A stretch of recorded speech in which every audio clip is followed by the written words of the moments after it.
I don't think I'm the only one who sees some of our fellow makers and creators online and thinks to myself, how in the world do they have time for all of this?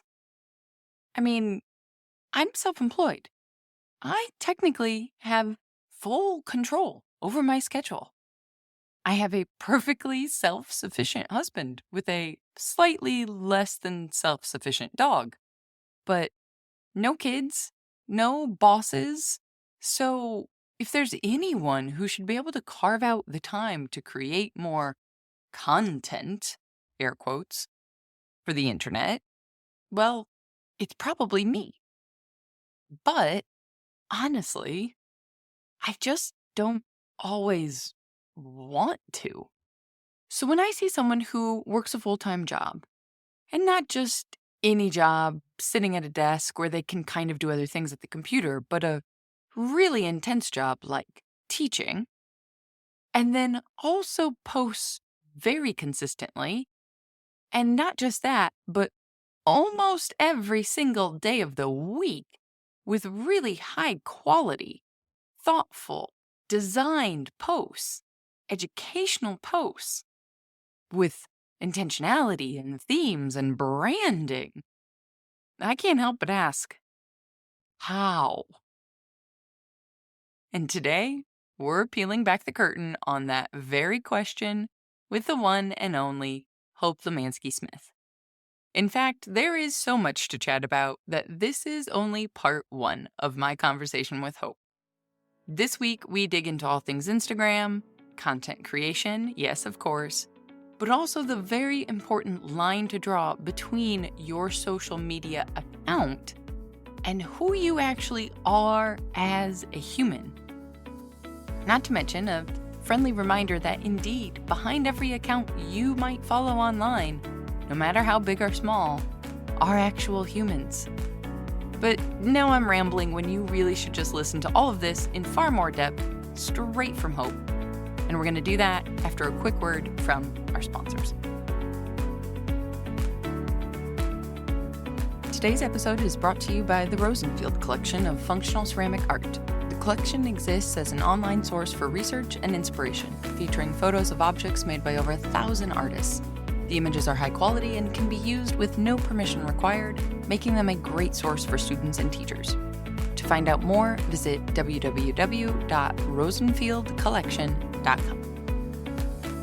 This episode is also sponsored by the Archie Bray Clay business, home of Bray Patch, a ceramic patching material that is best used for filling cracks and bonding breaks.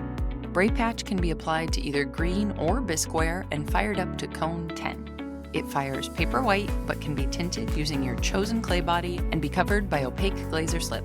Order anytime online at archiebrayclay.com. Now, on with the show.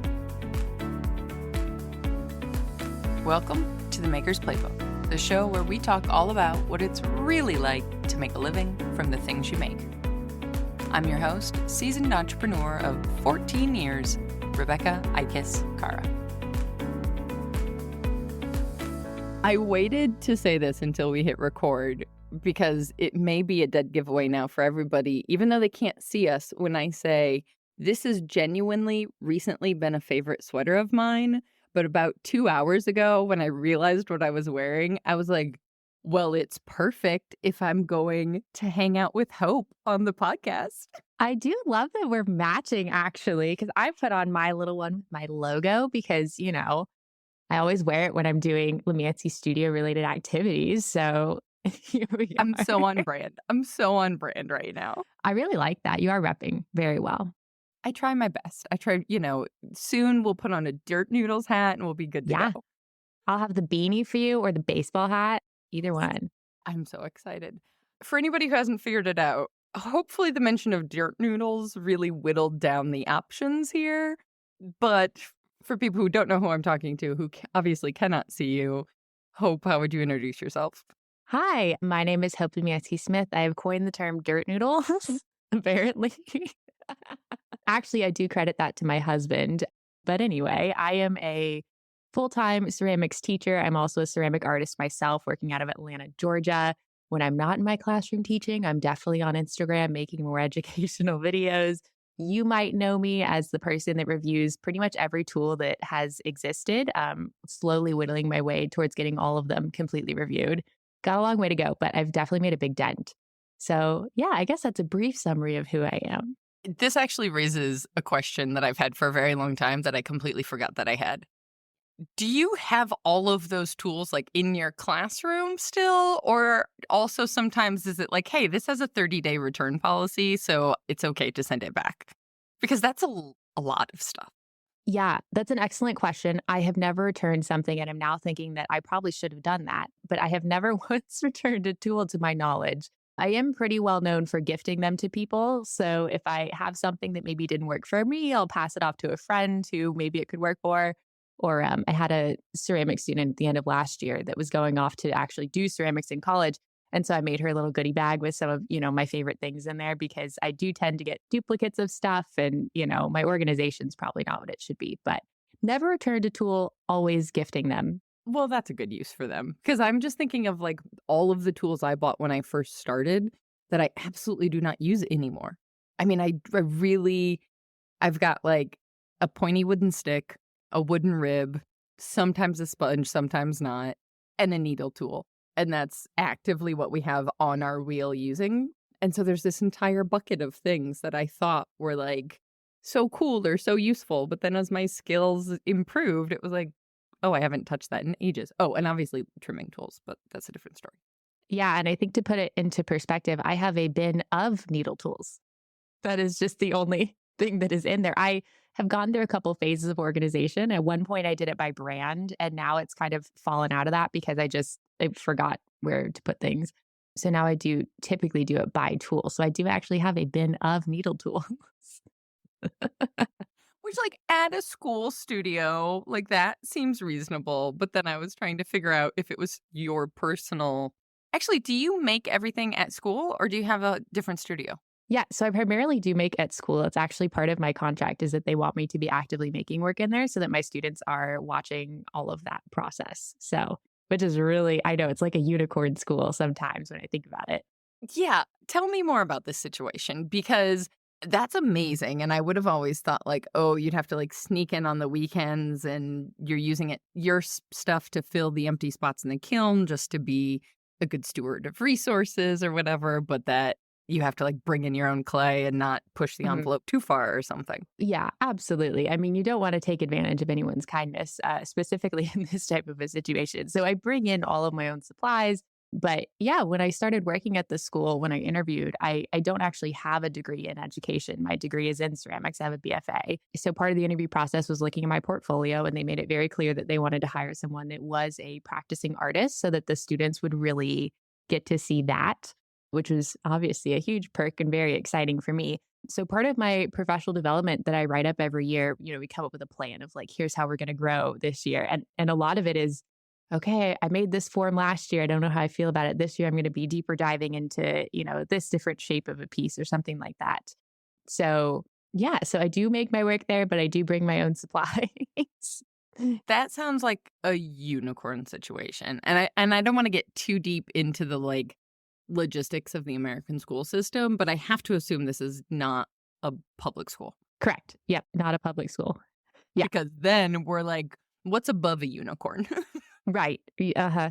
Yeah. Totally understand. Yeah. It is a private school. So Cool, cool. Because that was actually I was wondering because when I hear people talk about I'm an art teacher, like, in a school, I also assume you have to be doing a variety of mediums, but you're solely doing ceramics with the kids. not actually entirely true. So I do primarily ceramics. I do also teach one section of film photography, which I really enjoy. And then between those things, I do still have a lot of the other. One of the things about teaching is we actually wear a lot of hats. So, I take on a lot of other jobs too. Like I work with student councils. So I'm doing activities with them all the time or helping lead small groups or, all kinds of different things. So I do primarily teach ceramics, which I'm very happy about. But I do also wear a lot of other hats. But at least 2 mediums is a lot. You know, you can focus in so much more than, "Okay, we have 6 weeks to teach ceramics, and that's as much Yes. as you get, and then we're on to graphic design or paper mache or wax What was the thing that I did? Nope, nope. Encaustics? Is that what it's Uh, called? I was at a public school, so let's just slow down on the access to resources. Okay, to be fair, I also went to a public high school, and my high school, not ceramics, I guess she was photography. And anyway, my high school was like a rock star with materials. I mean, they were exposing us to all kinds of things. I have no idea how she did it. I don't understand, but it was like we had an incredible art program. That's awesome. I was thinking we did something where we melted crayons and used the wax to create what was like a fake, like on fabric, but then it was see-through, so you could put it in a window so it's obviously not stained glass, but you kind of Right, got that right. effect, but it was with melted. Shout out to Mrs. Gellerman. I will send her a message on Facebook because I can still do that. My one and only high school art teacher. We'll figure it out. I'll report back. I'm so excited now. I like want to see photos of what that project looked like. That sounds really intriguing. I mean, it's still hanging in my parents' bedroom, so this can be possible. I will send you Please do. a DM. Okay, good. I'm very excited. Well, so many people know you for all of the education that you do on Instagram. So this might have dispelled a little bit of the myth of like how the heck you manage to teach as much as you do on Instagram. But walk us a little bit through, well, before we get there. So you had an arts program in school, and then you just mentioned you did a BFA, so you knew you wanted to go to higher ed, university for ceramics, but like teaching, obviously, I'm assuming teaching wasn't the plan because typically then that would be an education degree. So like tell me Yeah. where this all How did happened. I start teaching without a teaching degree? Essentially. Because it's flippin' genius. Well, I have been on a journey. So it's one of those things where I always think like, I don't know that I ever like went into teaching. I just kind of happened into teaching a little bit. So when I was in high school, I was taking ceramics classes at a public art studio as a freshman because I couldn't do as much as I wanted to do in actual school. And I have amazing parents who were like, "You like to do this? Okay, let's do it. Everything we can to make sure you're doing clay all the time." They generously let me do that, which was incredible. So anyway, I was taking these classes at a private art studio, and one of the women who was teaching there, she was teaching a high school wheel throwing class. And at the time, I was just in hand building, but she said, "Hey, have you ever thought about like being my apprentice?" I was like, "What's an apprentice?" So she let me come and kind of, shadow some of her classes for a little bit. And she was like, "I think it'd be great if you just came every Friday and you could, help me teach some of my classes, like be my little assistant." And so I did that for all 4 years of high school, which was really awesome. And in that time, what I did not really fully realize is that her day job was training teachers. So I essentially had 4 years with someone who is just like so talented at what they do. And I didn't know that. So anyway, so I went into college intending to actually get a sculpture degree was the plan. Took a couple classes, then I shifted course back to ceramics. I knew I liked teaching a lot. Even throughout college, I was still teaching anytime that I could in the summers or, I'd do weekend classes and that kind of thing.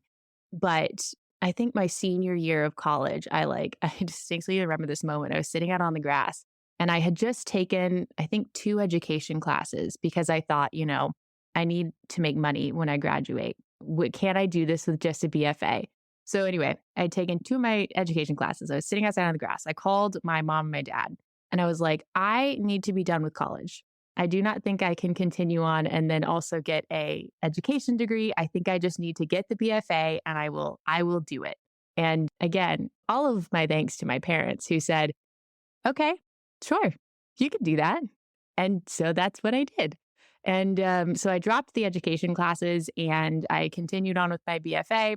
The year is progressing. I get a call from an old teacher who's like, "Hey, I'm at this school and I know that you're about to graduate and our ceramics teacher is about to retire. What do you think?" And I thought, "Well, I'll go to the interview. Why not? I mean, I what's there to lose?" And I did. And it ended up actually being a really great fit. And they recognized my teaching experience that I did have working with the same age group that I would be working with.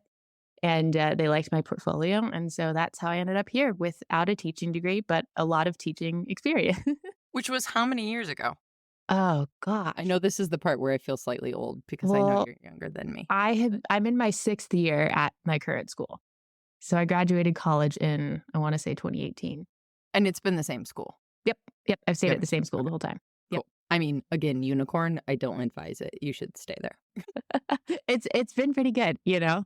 It is so fascinating to me, and props to the school for seeing what would be needed. Like, what would be needed to give a great education? Is it the piece of paper, or is it a passion for a medium, a real world experience? It's not like you went in without any experience at all and was like, yeah, sure. Because as someone who now writes lessons and courses, and I'm finishing up, as you know, I'm finishing up the DSLR masterclass, which will be a new course now.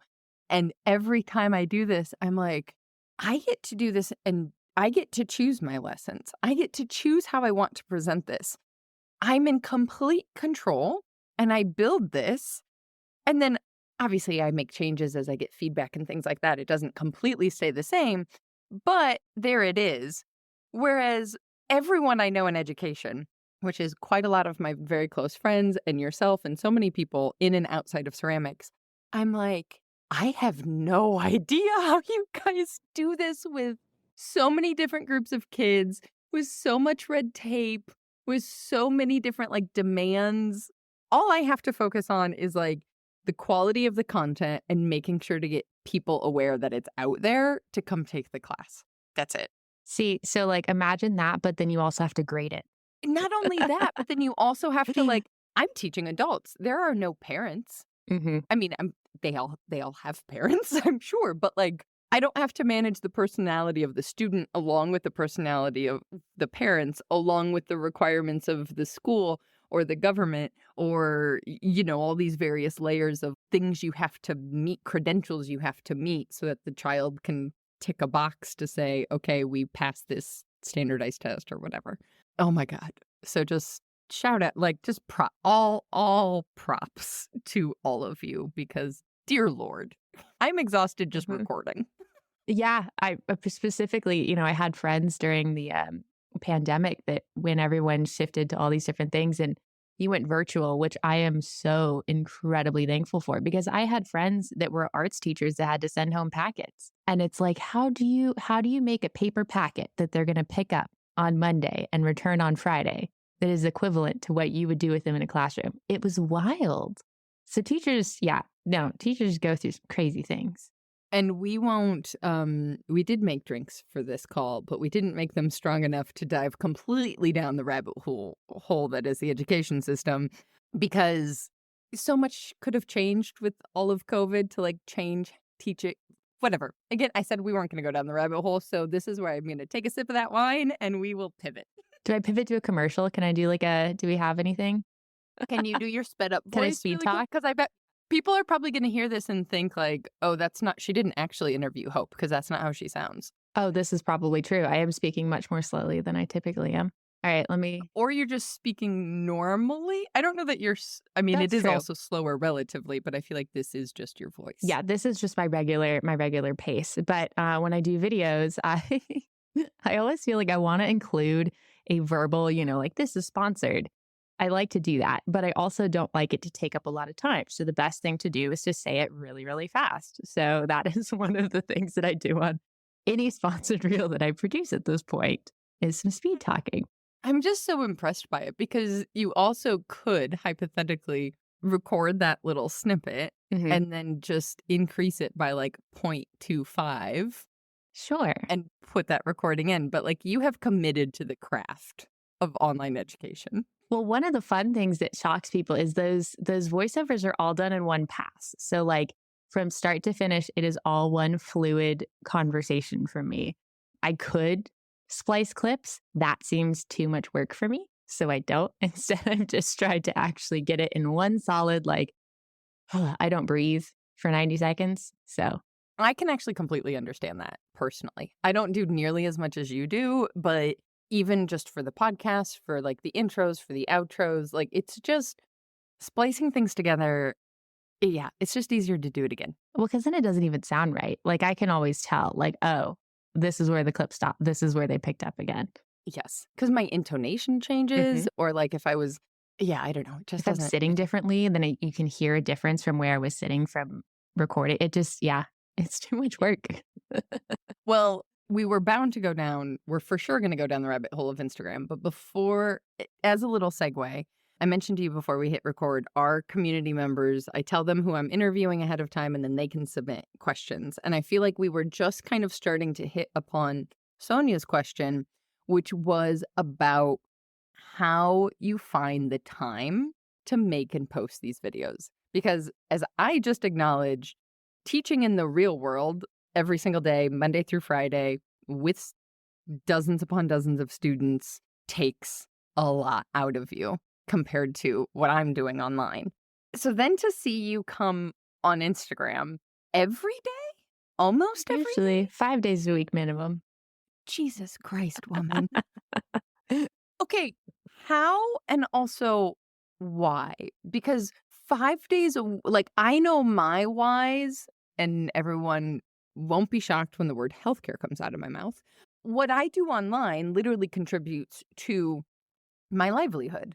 And I know you have some sponsorships and stuff now, but I would assume the bulk of life is managed and paid for with teaching traditionally in the school. So 5 days a week is a lot to commit to when you could be like, meh, 3 days Yeah. is more than fine. Yeah, that's probably true. But, well, so, okay, hold on. Let me start with the beginning of the question, I feel was, oh gosh, now I don't even remember. I'm just going to read Sonia's. How does she find the time to make and post these videos that are actually little instruction videos about process techniques? Okay, so part one, how? I work a lot, which is not very helpful information and probably not a surprise to many people. I tend to get to work extremely early. There's sometimes I'll film videos at 7 a.m. if that's the time that I have in the day. That's what I do. I also am prone to staying very late. And one of my favorite things to do is to leave work, come home, eat dinner, and then go back and have just like an evening session. And I put on my Taylor Swift, and it's really fantastic. I strongly encourage it. I also like to work on the weekends too. Really, what you're learning from this is I work a lot.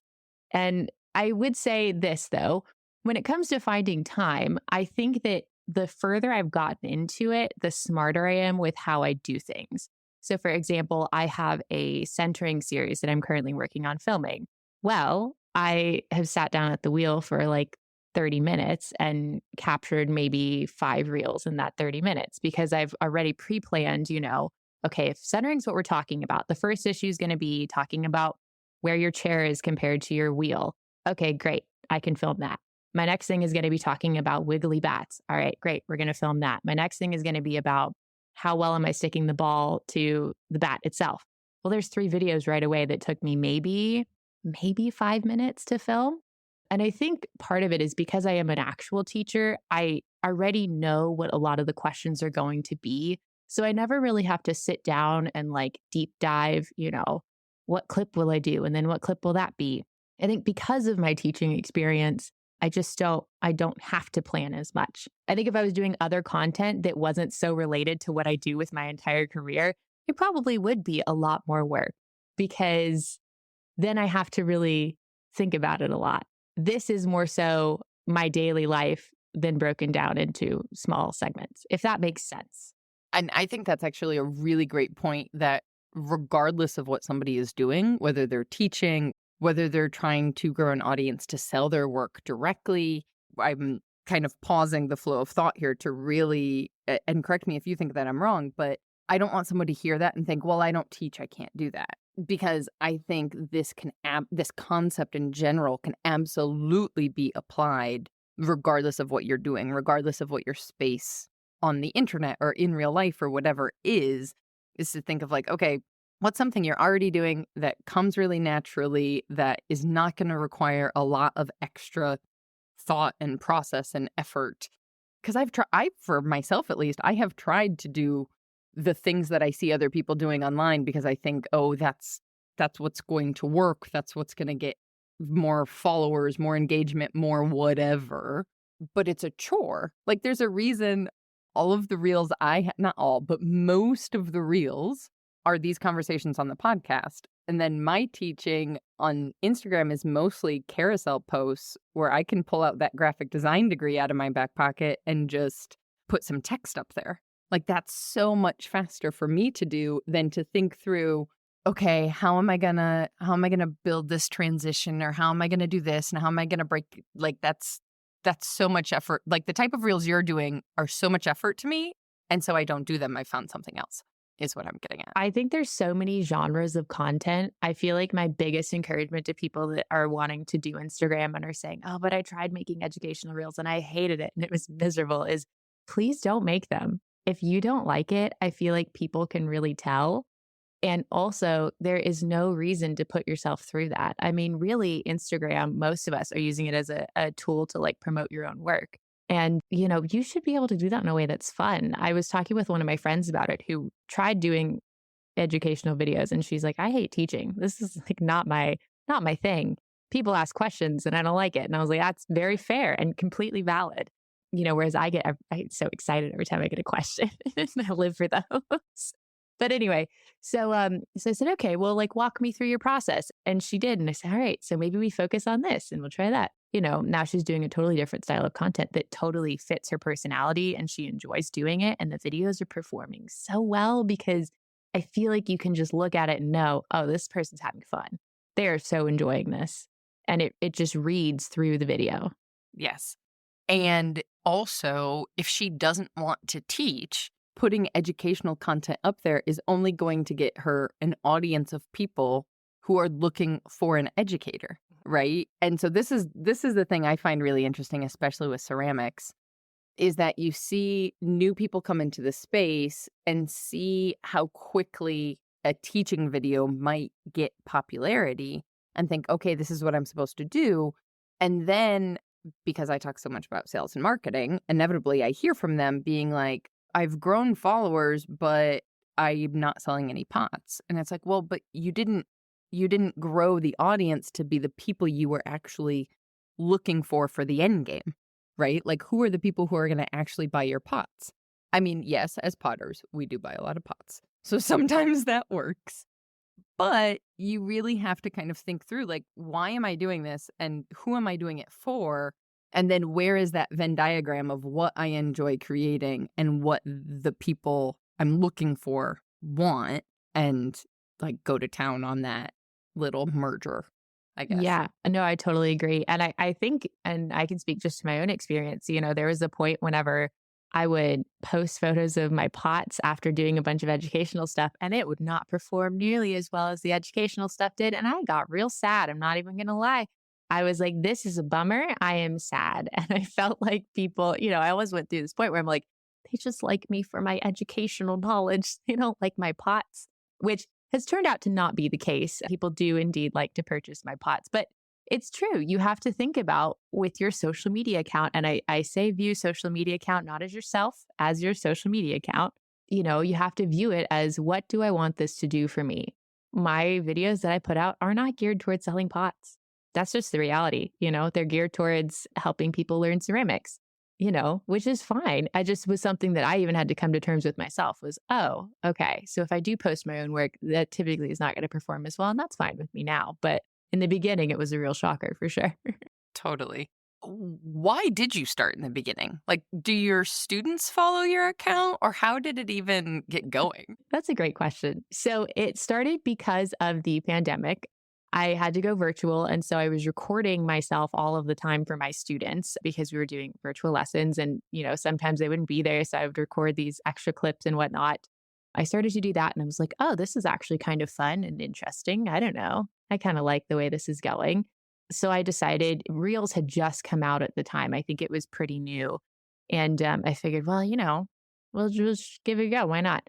So I started recording videos, and my earlier videos, which are still on my page, are just like, It was literally going to be my next question. I was like, hold, please. I need to scroll and find it before she gets rid of it. You can definitely tell whenever I started to figure out like, oh, I can do text on here. And oh, I can do, info in the caption. I mean, it's very funny to watch the things start to develop. But anyway, it really started from teaching. I thought, okay, this is cool. I like doing videos. This is fun for me. And then I also felt really lonely from the from not connecting with potters. And I think a lot of other educators may feel this way too, or specifically art educators. When you leave, being in college with other artists and now you're teaching, and so it's like it's just a different atmosphere. So I felt like I wasn't getting to connect with other artists, adult artists. And I really needed that at the time. And so that was the other motivation for Instagram and for upping things, because I really wanted to try to make connections with other artists because I just felt that I wasn't able to do that in the community that I was in. So then that leads me to the part 2 of the question, which was, why are you committed to 5 days a week? I gotta know, because really, I just need to know for my own well-being, because when I think about my daily schedule versus your daily schedule and how tired and literal, like I ebb and flow, right? Anybody who would go to the Maker's Playbook Instagram, if you actually look at the date stamps, I go through these like waves of being really consistent and really good about it, and then just not. And I know enough to know that like I don't get stressed out about my own follower count or whatever, because I know I'm not actually doing the things, the consistency and whatnot that actually gains the results. If I wanted to really drill in, then I would be like, okay, consistently, I still wouldn't do 5 days a week personally. I would probably do 3 days a week, same times, rotating XYZ types of content or XYZ subjects or whatever. I know what the things to do are, but I don't have the energy, and I'm not showing up at a school at 7 a.m. Well, I used to do 7 days a week of content. So this is Oh, I know. actually, I have calmed down a little bit. I used to do, here was my old routine. I would have 7 days a week and I would always do one post and one reel every single day. That's ridiculous. Why was I doing that? Great question. I think, oh gosh, why did I do that? Well, I do greatly enjoy it. And I mean that in the most genuine way. I have a really fun time making videos and I have a really fun time interacting with people. It certainly has given me some really unique opportunities that would never have happened if I did not do things on social media as much as I do. So I think once I started making videos and I started getting positive feedback, I just thought, oh, well, this is quite fun. And I definitely say at times I would use it as an escape from things because it's just such a different teaching environment than in a classroom. And sometimes that was just really cool to go online and think, all right, I only have to give, 90 seconds of this content and it could really be meaningful to someone. That is just so fun. So I think it just is enjoyable to me. I think if I didn't enjoy it, I definitely would not do it, but I really enjoy it. Which is crucial. I've also always wondered about that. There is a dopamine hit, right? Like when I do get into a good practice of it. And for me, I don't know how different our approaches are. For me, I have to batch process just about everything in my life. I mean, I batch process the dishes, right? Because I wait until the sink is full and then I will load the dishwasher, right? I'm not like doing one dish at a time. For my brain, I have to batch record or like batch everything, right? I batch everything in my life, which is kind of nice for ceramics because it lends itself to that. But so that means like that's how I get into these like ebbs and flows of Instagram, because I'll have a bunch of ideas and I'll be like, all right, today's the day. I'm going to take all the time to write all the posts and schedule them and prepare them and do all the things. And then I'll have it good to go for like 2 weeks. And then those 2 weeks go by and I get those dopamine hits of engagement and growth and whatever. And then at the end of those 2 weeks, I haven't carved out the time again to re-prepare the next 2 weeks. And so then a week goes by or 2 weeks go by or 2 months go by and I haven't done very much. So I was assuming, asking you the question, that some of it was a dopamine hit of like just the general, the true enjoy. Would you define it almost like a hobby for you at this point? I tell everyone it's a second career at this point. It's essentially become 2 full-time jobs. And I say that as I just went through January, which was wild, of renegotiating contracts with some folks. So it is now, I would say, and financially speaking as well, a second job. How wild does that feel to say out loud? I mean, yeah, it's crazy. It's really strange. I was doing my finance tracking and whatnot, and it's really strange to be like, oh, this thing that started as a hobby is now actually, I didn't sell any pots last month, And it's still a second job. Crazy. Yep. Insane. But I'm going to like pull back on that a little bit because my guess is somebody's hearing that. And there's a lot of people, not a lot, but it seems like there's a lot of people online who have this big following and have all this income from social media. And so it's like, okay, that's the route to go, right? Like, even if it's your high school students, or frankly, even if it's some of us middle-aged makers who feel like, okay, this is the thing. But my assumption on that is it has become that only because it didn't actually start with that in mind. Yeah. I would totally agree with that. I went into this with zero, below zero even, concept that I would be demoing products for brands. That was never on the radar. All of my original content started as educational content. And then I'm from the generation that loved watching YouTube growing up. So I was watching like beauty YouTubers almost every day when I was getting ready for classes. So, I'd watch them say, oh, this mascara is amazing and this is what it does. And so I loved that style of stuff, which is where the tool review started because I was like, well, I used to love getting ready to that. Maybe other people would like to watch people review tools because I didn't think at the time there was really a whole lot of that going on. So no, it started out of pure just, I enjoy this. This is cool. Never, I really think if you talked to me 2 years ago, I would have never said, oh, one day you're going to work for brands and help them produce content. That was not on the radar. I didn't know it was even possible. So I wouldn't have dreamed of it because I didn't know it was possible.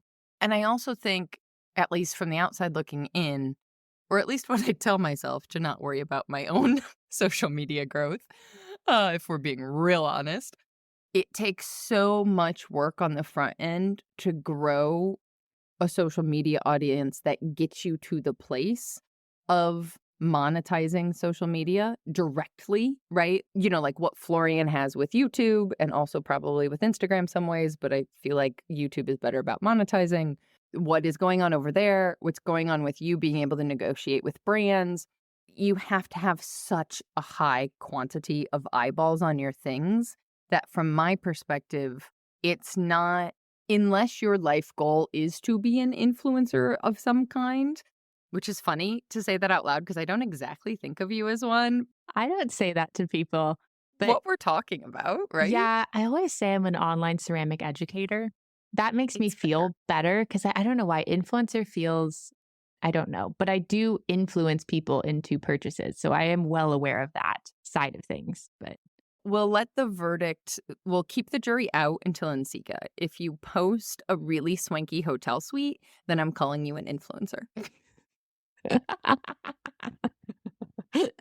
Why in my head now I'm picturing like a Nsika brand trip, where it's like yes, it's not the case. I don't have that planned. There's going to be a specific luggage brand. There's going to be like opening of the curtains out to the Richmond skyline. Yes. Does Richmond have a skyline? I don't know. Well, they have a sky, so therefore there must be a skyline somewhere, right? I don't know. Oh, shoot. I digress. But my point being, like, for makers now, looking at what's happening with some people's accounts, yours included, I think if someone's going into it with that being the goal, that is a very different lifestyle and business structure than use social media for what it can do for you. And if it grows great.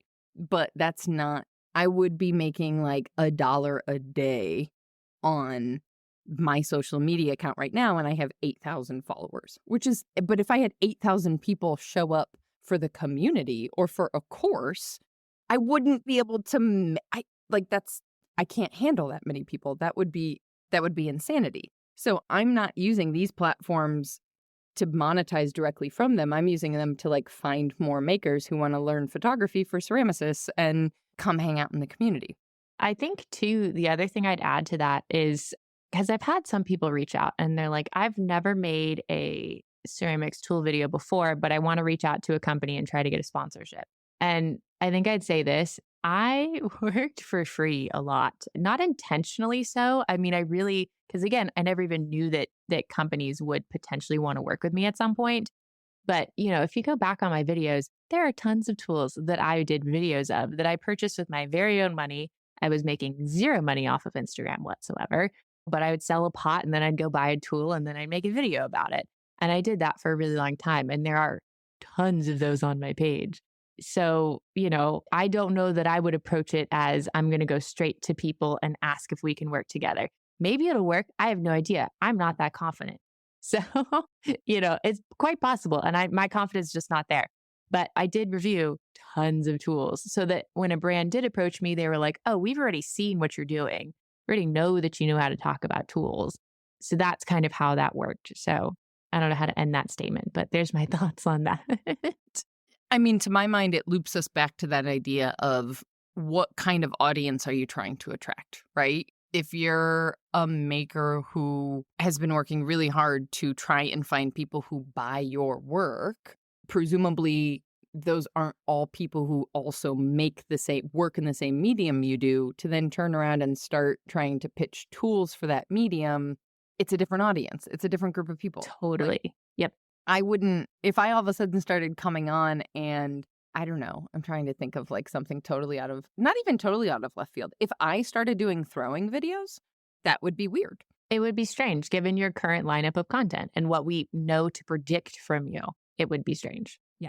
Which I also think is, I saw somebody post recently about, and this wasn't a ceramicist. I think this was, I don't know where it was, but they were saying, they shared something like personal. Their family had gone on vacation or something. I don't know. They had posted something that was not associated with whatever they make. And all of a sudden they lost followers. And they were kind of like, do people only see me as this one thing because I'm, we all are multitudes. We all have so many different things. For as long as you and I have actually been engaging with each other on Instagram, only a few months ago did I understand your love of cows. This is the important stuff we need to cover on this podcast. I know. I made Cows. sure I had notes about cows. Oh, good. All right. But, and it was just one of those things that I was reading the pain this person felt in that they couldn't be their whole selves online. But at the same time, understanding social media, like platforms, algorithms, marketing, and content, it was kind of like, well, it doesn't mean you're less of a person. Like, to me, that has told me this person did a really good job of attracting a specific audience for a specific purpose. And that's not a bad thing. That's interesting. I've never really thought of it in that way, but I see what you're saying, and that does make sense to me. I was just thinking of, like, you were saying the first time you posted your pots, nobody engaged with it because they were used to, and now you're fine with that, but like same concept. Oh yeah, totally. And I think too, it is good for me to disassociate my personality or like not my personality necessarily, but who I am with the content that I create. I am a whole person. My Instagram account is Limyansky Studios, and that is the content that I produce. And I've really made an effort on my page, and this is really just for my own personal sanity, to draw a very clear line between what I put out online versus who I am and what's going on in my life. And that's just because I think that if you weigh too much of your Instagram or any social media account for that matter on defining who you are, then you are going to set yourself up for difficulties moving forward. Because with the way the internet works, and I say this as someone who has felt this way at times, even with the very little that I do share, people are going to fall in love with you and fall out of love with you on Instagram all of the time. And if you take that as if the same thing as a relationship, that is going to be hard because you're going to go through that randomly throughout your online career. That's just part of it, So I think drawing those clear lines between who I am and what I put out has been really good for me because I don't view them as, I do view some relationships as real relationships, like ours started on social media. But, it takes a very long time to get to that point for me. But I also don't know your middle name. So, yeah, this is true. There's a certain level. Or my husband's name, no one knows. You might actually know his Wait. name. Don't say it if you know it. I won't say it out loud. Non-Potter husband, NPH. Funny side note, there was a guy that I went to college with who was NGH, but also he was like in this family that was, every son was named after the father. So he was like a third or fourth or whatever. And so the first time I saw you write NPH, I was like, what? What a plot twist that would be. I'm fairly certain nope, I don't think that would have worked out. a lot of people quite think confident that NPH. he is with men. So Oh, well. I feel like that would have also been a plot twist. Well, a lot of people thought it was Neil Patrick Harris, which is also Also a not great true. Also a great plot twist. Also happens to be gay. Fun Exactly. fact. So, Which just goes to his credit as an actor, frankly, if anyone ever watched How I Met Your Mother. oh yeah, he's 'Cause incredible. he plays a fantastically annoying straight man. I love him dearly. I say that as if I know him. That is not my husband.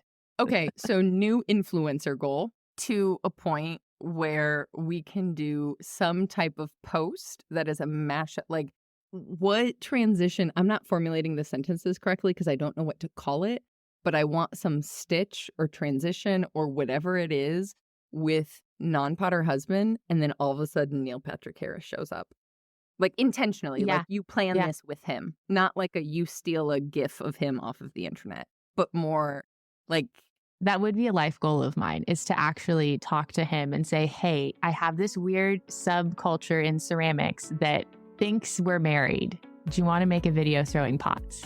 can we do something about that? Can we do that? So I'm probably going to tag him in a post when we promote this podcast Great. episode. Sounds good.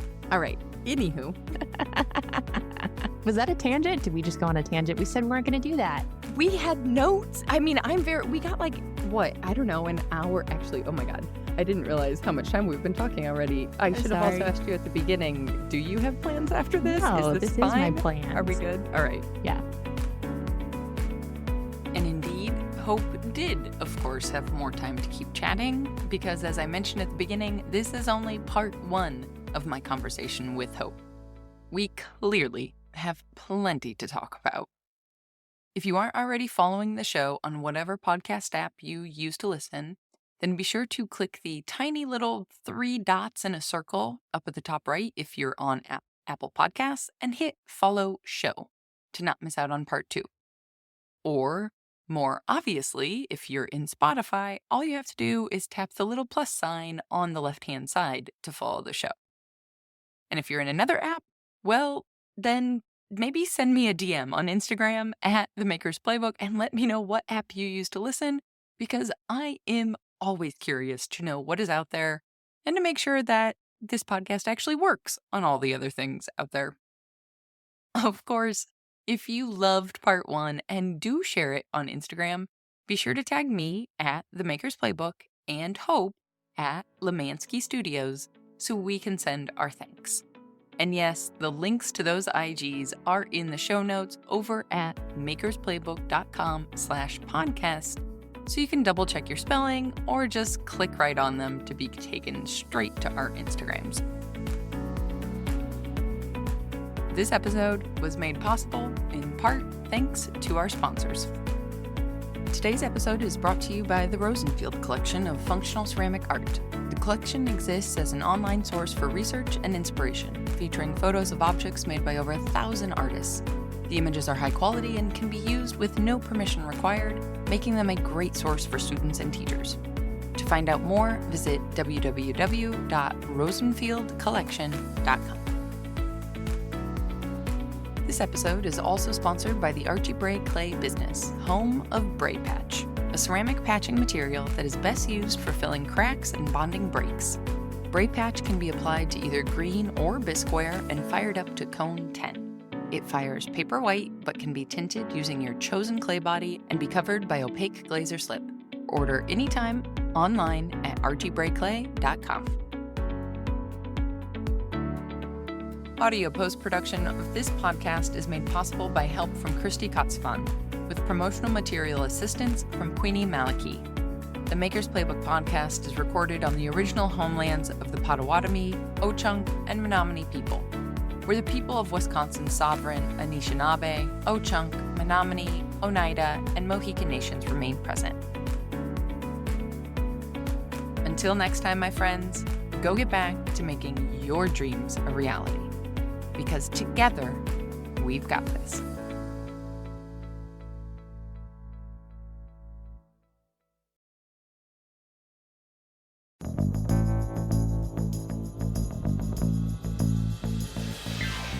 This podcast is a production of the Brickyard Network an extension of the Archie Bray Foundation for the Ceramic Arts. To find out more about our lineup of ceramic podcasts, visit brickyardnetwork.org.